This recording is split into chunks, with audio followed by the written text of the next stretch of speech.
Kitanda ngali wamu ne Tony Kitenda be batambula ne Robert Kyagulanyi Ssentamu katubegatteko batuwe ebisingawo.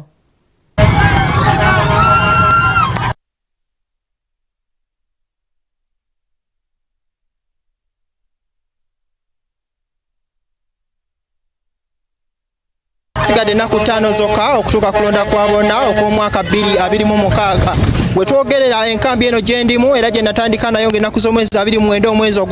ogwa Sebutemba oba ogw'omwenda kakati Robert Kyagulanyi Ssentamu ku bifo 146 asigazaayo ebifo 4 byokka singa amaliza olunaku luno olwaleero. Mu kiseera kino ali mu kwolekera disitulikiti y'e Mukono gy'agenda ate okutalaaga olunaku luno olwaleero ng'atandika ne Mukono South n'oluvannyuma gy'akomawo akuba olukuŋŋaana mu Mukono municipality ekiikirirwa omubaka Betty Nambooze Bakireke. Nga bw'olengera Robert Kyagulanyi Ssentamu anekaanekanye mu kyambalo ekimyufu ate nga ku mmotoka kwatambulira kuliko munnamateeka George Musisi, Betty Nambooze Bakireke wamu n'abakulembeze abalala mu kibiina ki National Unity Platform era abavuganya ku bifo eby'enjawulo mu kibiina ki NUP. Nga bw'olengera agenda ayimirira n'agabira abantu bendera ey'eggwanga. Jjukira nti ke kabonero ke yasalawo okukubiriza bannayuganda okweyambisa okulaba nti batambuza enjiri ey'okwagala eggwanga lyabwe sako n'okukwata bendera ng'akabonero akalaga nti eggwanga Uganda nsi yaabwe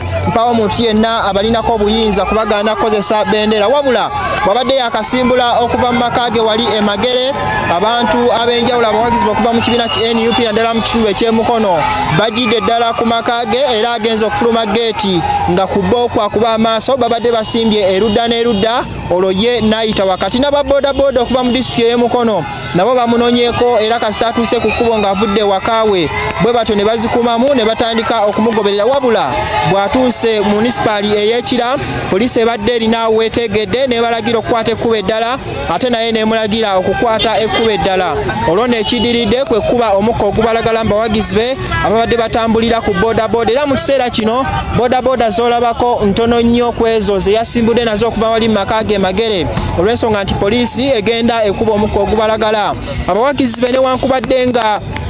waliwo okubwa tiya gas n'okutiisibwatiisibwa okuva era ebyokwerinda ku kkubo kwe bali era bamwaniriza mu ssanyu eritagambika agenda abawuubirako okuva lwe yasimbudde mu maka ge Magere tannaba kukako mu mmotoka ali waggulu nga bw'owetegereza abawagizi be mu maaso bakutte bendera bazigulidde ddala bagezaako okumulaga obuwagizi. Olunaku luno olwaleero lusuubirwa okuba olw'ebbugumu ennyo ab'ebyokwerinda emmotoka zonna ezibadde zitambulira ku Kyagulanyi naddala ze yasimbudde nazo ab'ebyokwerinda bazitadde emabega era mu kiseera kino emmotoka z'ab'ebyokwerinda z'olabako ze zeebulunguludde emmotoka ya Kyagulanyi. Abasirikale abo boolaba kabanga lya poliisi be bagenda mu maaso ne beetegereza embeera bwe bamala okulaba nti weetaagisa okubawo tiya gaasi ne bamukuba olwo nno Kyagulanyi n'ayitawo ng'abawagizi be bonna bamaze okusaasaana ssaako n'okwabulira ekifo nno n'atuukawo nga baawuubirako batono nnyo naddala abo ababeera basibye emitima. Tulindirira okulaba bubaka ki bw'alina eri abantu b'e Mukono. Jjukira nti yasooka okugenda mu disitulikiti eno ey'e Mukono teyasobola kuba nti atuuka mu Mukono South ssaako ne munisipaali ey'e Mukono olw'ensonga nti ab'ebyokwerinda baziba amakubo gonna agamutuusaayo n'abeera nga teyasobola kuba nti atuukayo okuwenjezayo akalulu. Akakiiko k'ebyokulonda kamukkiriza okuddayo e Mukono. Tulindirira okulaba mbeera ki enaabeerawo, tulindirira okulaba oba tebamuggalire makubo nga bwe gwabadde mu bitundu eby'e Kapicholwa. Byonna ebisingako tujja kuba nga tubikuwa mawulire gaffe gambuuze ku ssaawa emu ey'akawungeezi n'ageesigika ku ssaawa 4 ez'ekiro. Mpozi ekyawukanako ekyenjawulo olunaku olwaleero okubeera nti ne bannamawulire abazungu bazze kwe bali ku lugendo okwetegereza embeera nga bw'etambula era tuli nabo tujja kutuusaako byonna ebinaavaayo nga bwe nkubuulidde. Sigala